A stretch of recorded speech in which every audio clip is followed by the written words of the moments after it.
Toby Roberts and Bruno Power today. What's going on, guys? Alrighty.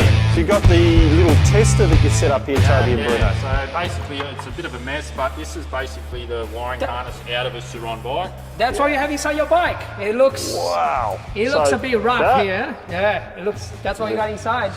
So we've just configured it so we can now program controllers on the bench, so it saves us putting the controller on the bike, off the bike every single time. Because there was a little story there, so we say, well, we've got a big workshop here, so we're like, oh, let's put every single controller on the bike and let's test ride. We test every single controller. We still testing. It was a lot of fun though, wasn't it? Yeah, we did maybe like 70 controllers. Took a long time, Bruno. Yeah, long time. The bike apart, put it back in, put it properly back in so we can actually ride. And it was just like, yeah, after 70 controls, we're like, we need to do something like that. Like, well, this is a great idea. Because now we're actually like doubling the numbers. So like we're not going to go like talk about like a few hundred controllers in I don't know, like a month or something. Lots of controllers going like out, but the large numbers. This is fun to find out what's been going on. But also, I wanted to get your opinion and maybe just get a little bit of education for myself and maybe for our viewers. There's a lot of rubbish on the internet. Yes. Always is, Bruno, isn't there? Okay, so there's two things. A lot of rubbish. Yep. People who is just like keyboard warriors. They just, okay. And then there's all the things happening. There's too many people jumping in this EV, electric bike, electric motorcycle business. And they're from different trades or they're just not technical at all. Yep. And they just doing research on the internet and trying to, educate themselves. But there's a lot of rubbish, so they're educating themselves with rubbish. So let's talk facts. Yeah, all right. Tell us some facts, please. Okay, so there's two basic things. People talk about torque. Yep. Forget about voltage. We'll talk about voltage, forget about torque. Like torque is current, voltage is RPM, and RPM equals horsepower. So they go together. It's like you can't talk about voltage without talking about current. They go together. So they equally important. Go for the wattage. Think about the wattage. You want more power? Power is actually wattage. It's not current or voltage only. Yep. So they go together. So like when people say, higher voltage or lower voltage, high current, like that balance, you talk about power. Yeah. They go together. Like it can be 36 volts, 15 kilowatts, and can have 72 volts. 15 kilowatts, and they're going to be geared differently. Like it's still 15 kilowatts. I think the big one that's missed there is probably the gearing as well. So people talk about power. If you've got more power in a system, you're going to get better performance pretty much all the time, as long as your gearing's correct. Guys, there's two things that I want to know. The first question I got for you is, will an egg rider switch between voltages, say between 60 volt and 72 volt? Is it possible? Will it do it? That's my first question for you. And the second question I got for you is, Bruno and Toby, with your tune on the ASI controllers, talk to us about the points of difference, the research and development and what you've done. Can you answer the first question first, Okay, Bruno? so you're going to remind me the second question then. All right, so the first question is, so I've been talking to George, the egg rider engineer. Yep. Because we've been engineering, doing the tune. We need to get this thing right. Like we're not just sending 5 controllers, we're not like a backyard company. No. So we need to do it properly, right? So then I was like, all right, so explain exactly what Egg Rider, the app does to the controller. Yep. Because I noticed, first before asking that question, I was like, I went there, backdoor app, to connect the Egg Rider, and I couldn't see anything changing. So I was like, hey, how does that work? It's not changing anything. It's like, no, it's changing in the background. You can't really see, but it's there. And it's just temporarily there, live. It's like, it's not saved inside the controller. The egg rider is just there for that settings at that moment, saying 72 volts, 60 volts, 48 volts, whatever. Once you turn everything off, it goes back to the original settings. And then there's some other things that there's, you can't just change one parameter and expect everything be perfect. So there's low voltage cutoff. So egg rider at the moment doesn't change low voltage cutoff. So we need to do low voltage cutoff. We need to pick for 72 volts or 60 volts. Sure. And if you want to be changing between batteries, we need to do the low voltage cutoff for the lowest battery. Yes. Otherwise, you're going to be riding the 60 volts battery. Okay. And it'll be cutting. So if I take this Suron here, Yeah. okay, and I take a 60-volt battery, here's Yeah. a 60-volt battery, Yeah. and I put it in, and I get my tune right with my ASI controller and Yeah. egg rider, Yeah. okay, and then let's say tomorrow morning I want to swap out 72-volt battery. Here's 72-volt battery. Yeah. I drop that in. I've still got my egg rider, Yeah. and I know which parameters to change. Yeah. The egg rider Just one. will switch. Yeah. Just one. At Change the moment, one. it's just one. It's just, well, You could get in there and play around again and maybe push your power up a little bit. Sure. Because you're now obviously running a 72-volt pack, but generally it's one setting to swap between your 60-volt and your voltage. 72. We talk about Yeah. voltage, and then Yeah. you know that the 72-volt battery can Yes. drain a lot more current and wattage as well.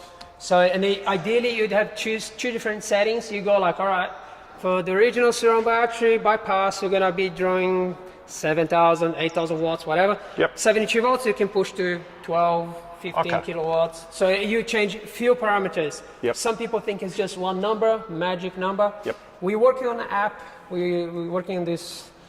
It'll be like pretty much like you push one button and it does multiple parameters. It Yep. optimizes the controller for that. You Okay. change multiple settings at once. So at the moment, the answer is yes, you can switch. It works. It won't be optimised, but Yeah. it will work. Oh, works. Correct? Yeah, Correct? it works. Okay, so then my next With question. Egg Rider, with APT, With Egg Rider, yeah. APT, you need to actually go to your dealer or whatever you have Sure. there, or the guy you bought the controller from. That's right. And then you need to go with backdoor. Remap, put a new file on. change it one. Yeah. But Yeah. that's got Toby and Bruno. That's why we actually have two display solutions. We have APT Yeah. and we have Egg Rider specifically for the differences in what the end consumer wants. Yeah, yeah. And they're both good solutions. Now, the other thing that there might just be a bit of misinformation on the internet on is that Egg Rider comes with 18 preloaded tunes. Ah, yeah. Now, that's just not correct. Okay, is so it? we've got a customer coming. No. No. In short, no. I mean, if you get on your Egg Rider, you've got two different settings. You've got on-road and off-road, and both those settings have 9 different Power levels. Levels? Power levels. Levels. So if you want to Yes. look at that at 18 different tunes, It's actually wrong. You're saying But whether it was EBMX or Emoto Brothers or EV Freaks or Tesnic or Yeah. whoever you bought that off, it still comes with the same 18 different levels. levels. So One it's off-road, actually- one on-road, let's and 9 power imagine, levels. Imagine a potentiometer. You're turning Yeah. the volume on like the speaker, right? Yep. So you go from Yep. level 1, 2, 3, 4, 5, 9. And then this is one, let's say, road or off-road style, whatever you want to call it. Mm-hmm. Then you have the off-road, so one road, one is off-road. They can be slightly different, but Sure. they just kind of go gradually up. It's not like a mode 1 is this, the bike's going to fit. Mode 2, completely different. And No. now the bike is black and white. Like it's Yeah, not like yeah. a night and day difference. It's so gradually increasing. With our APT display, it doesn't have the on-road or off-road. It's just one tune with 9 power settings. So Yeah. you could say that's 9 separate tunes, but we don't. We just say you've got 9 different Power incremental power levels, settings. Power levels. And with the Egg Rider, it's the same, but you do have off-road and on-road. First time I heard 18 different tunes, I was like, well, hang on. When I save settings on my phone, Yes. like I'm testing something, new settings, I just rename. And I have a folder with multiple files, everything Sure. I've been saving along the years, like 3-4 years working with ASI. So I was like, well, I have got maybe like 70 or 80 tunes there, but Yeah. they're not. No. I'm improving, so I only consider the last ones, you know. So I was like, why would you have 18 modes, like 18 tunes? Because Yeah. that's the word they're using, 18 tunes. Yeah, yeah. So it's 18, yeah. that's just not technically not correct. So that's Yeah. Yeah. So the last thing we just wanted to cover off on is, Bruno and Toby, with your particular tune, you've done a few things that haven't been done before, including low voltage cutoff, Low voltage temperature sensor. The temperature sensor. It's a big one. That's the big one. The Yeah. temperature So sensor. tell us about that. Okay, so low voltage cutoff is a bit of a like math and percentage. So it's not easy, straightforward like a normal controller. Like a normal controller, you go like you have this battery voltage. You actually set the number you want. You're like, I want a 48.6 volts. You actually put that number, press enter, and works, you know. But with the ASI controller, it's about percentage. So you need to give the percentage for like 3 different parameters. So one is for slow cut off. So he actually slows the bike down, like, oh, okay, oh, getting low voltage here, hang on. So you can actually ride back home, start riding back, like, all right, gonna cut off. Yeah. And then gives you warning. And then, so this is the first parameter. And then there's a second parameter here, where that is actually like, all right, I'm gonna actually cut the bike off right now. So, and then there's actually 2 parameters for the, something else is 3. Pretty cool. And then there's the other one, is actually like when it hits that voltage, and then the bike actually cuts off. But it will be in low power mode regardless. We call limping mode. Yeah, so effectively your bike will go into limp mode, a lot slower than what it would normally, and then that'll sort of make you realise, all right, I need to ride home now. Yeah. Because my bike is effectively dead.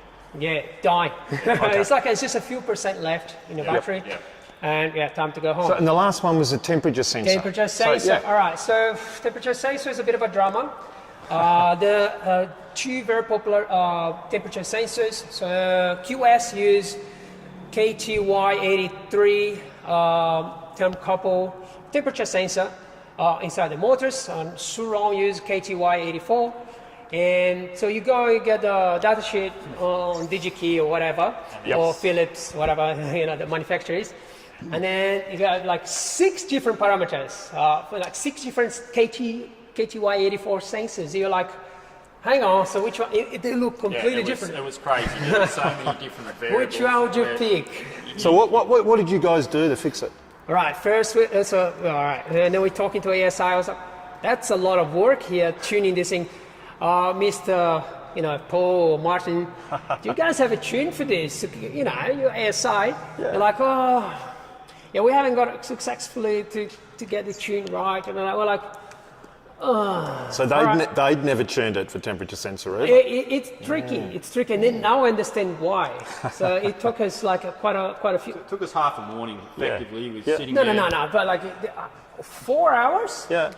Just to tune when we knew exactly what we were doing. Yeah. Okay. But like to get to that point. Oh, no, the process of actually sensing on the motor was probably 4 hours of actually just sitting there with 4 hours continuously, like with heat guns, getting this motor up to a stable temperature. Yeah. Oh, we're not going to give the secret away. So you did it. Yeah. Don't give all your secrets away. But you've done it. You've cracked it. We've done it, and you're really happy with your tunes. All right. So we tuned the motor temperature sensor up to Fluke standards, right? Yep. So like if you know what Fluke multimeter is. Yeah. This is like a professional industry standard, and we use 2 Flukes and proper temperature probes. And the infrared temperature thing, it doesn't measure right. Yeah. So like we gotta actually use the proper tools for the right job here. And yeah, so 4 hours cycling 2 times, like very, very slowly. Yep. And then after that, we just cycle on and off, like up and down. And it's just amazing, like a bang, spot on. You're really happy with the tunes that we're putting out at the moment. Oh And any viewers out there who are thinking about upgrading power, going to a BAC4000 or a BAC8000, and one of your tunes will know that you've absolutely optimised things. There's about maybe like 10 months. Yeah. 10 months of like ongoing engineering, improvement. It's not just like I ride the bike, I can. No, it's like you're gonna have some proper engineering knowledge. Yep. No metal sheet engineering or welding engineering, like proper like electrical engineering, electronics engineering, programming. Yep. So there's a lot going on here. So like Toby also designs EVs and stuff. So he designed his own motorcycle. Yeah. So he's been doing this for 12 years or 15 years. I know how passionate you both are about electric vehicles and about these power modifications. So we've put our whole heart and soul at Suron Mod Shop, so to say, into these tunes, and we just want to make sure that the right information is coming out from the internet. So if you're considering an upgrade, then these ASI, EBMX, Suron Mod Shop, power upgrades that Bruno and Toby have put so much R&D into are absolute There's a lot of- industry best standard. Yeah, well, there's a lot of money there in engineering. Yep. Because, well, like we need to eat, you know, like we need to survive. So it's like like the business is actually like injecting a lot of money here. Yep. And Yep. we still like, you know, like we're not millionaires here at all. But, you know, like this is like it's a lot of money up front Yep. for all this development. And now we, you know, slowly get like a little fraction here, there, but like, yeah, it's hard. Of all the ASI kits on the market at the moment, I don't think any of them have incorporated No. the safety features and as in the low voltage cutoffs, all Yep. that sort of There's stuff. more into one stuff. machine. There's heaps of stuff there. Like Yeah. when we make a list, we say one thing, the other thing, but there's like how many times I took the bike for a spin and spent there like hours and hours and hours. Stop, change. Stop, change. My neck is just killing me there. And We yeah, thought like, Bruno had gone to the massage parlour. and then sometimes For they his had, neck, Toby, they had for to his call neck. me. They'd be like, "Hey, we gotta close here. Are you still alive?" I'm like, "Hang on, we're in the middle of the tune. I'll call you later." Yeah. I'm coming. No worries. Yeah. And then one day I ran out of battery pretty far from here. Had to drag the bike. We'll wrap up just by taking people quickly through to the back area here, Bruno. Yeah, you can yeah. just point out some of the controllers that are disdain to be tuned here at the moment. Yeah, so there's just a all few. these back 4,000s. Yeah, we have more. just Like we have just a few more boxes, Oh, yeah. displays. Yep. There's more stuff. There's Like we didn't. loads and loads and loads of There's more boxes, controllers small here. boxes. We got Yeah. boxes and boxes. So, So Bruno we and Toby got an over the next. We got an Yay! ongoing. We got an ongoing order with ASI. We So have. I think it's like 49 controls every 2 weeks. We got lots coming in. At the moment, 49 controls every 2 weeks. But yeah, we're gonna ramp it up. We are put a going big to ramp order. it up, man. So thanks very much to both Bruno and Toby for all the hard work they're doing. And Look, everything Yeah. we do, we open things. So like this is the baby 48 volt surround battery. that's just come off the For little kids. Segway, the little Surround Segway that we've got Kids, today. they actually want to get a lot more power as well. So we just like, We're going to do a BMS bypass for the 48 volt 48 battery. volts And then you're going to do a tune, Bruno. yeah, tune for like Pretty cool. So this motor, as far as we know, is a different part number. It is. So this motor will have a different RPM, different winding. So yeah, we have to tune this thing differently. Yeah, but like that's the thing. So we don't go just like assume things. No. We We actually open here, check. We so- open it up. Yeah, so we see like the Segway battery is actually using Chinese cells. Yep. And we just need to count how many cells in series, how many cells in parallel, so we know how much power we can put through this battery. BMS is fine, but it's just a matter of, you know, what the BMS is Well, programmed for. thanks once again, guys, for all your effort. Cheers from Bruno and Toby and Nick at Ciron Mod Shop. Yeah!